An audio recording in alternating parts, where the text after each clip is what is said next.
இறைவனை நம்புகிற இதயம் ஒருபோதும் தனிமையில் இருப்பதில்லை. அவர் எப்போதும் நம்முடனே இருக்கிறார். இறை வார்த்தை: ஆண்டவர் நல்லவர், துன்ப நாளில் அவர் காவலரனாவார். அவரிடம் அடைக்கலம் புகுந்தோரை அவர் அறிவார். நாகும் அதிகாரம் 1:7. சிந்தனை: ஒவ்வொரு புதிய காலையும் இறைவனின் பாதுகாப்பை நினைவுபடுத்துகிறது. வாழ்க்கையில் எவ்வளவு சோதனைகள் வந்தாலும் இறைவனை நம்புகிறவர்களுக்கு அவர் உறுதியான அரணாக இருக்கிறார். உலகம் எம்மை மறந்தாலும் இறைவன் எம்மை ஒருபோதும் மறப்பதில்லை. இன்றும் எம் பயங்களையும் எதிர்பார்ப்புகளையும் அவரது திருக்கரங்களில் ஒப்படைத்துவிட்டு நம்பிக்கையோடு புதிய நாளை தொடங்குவோம்.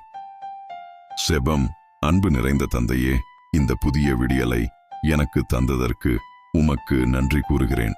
நீரே என் அடைக்கலமும் பலமும் பாதுகாப்புமாக இருக்கின்றீர். இன்றைய நாளிலே என் மனதில் இருக்கும் பயங்களையும் கவலைகளையும் நீக்கி உமது சமாதானத்தால் என்னை நிரப்பியருளும். நான் எடுக்கும் முடிவுகள் சரியானதாக அமைய நீரே கூட இருந்து என்னை வழிநடத்தும்.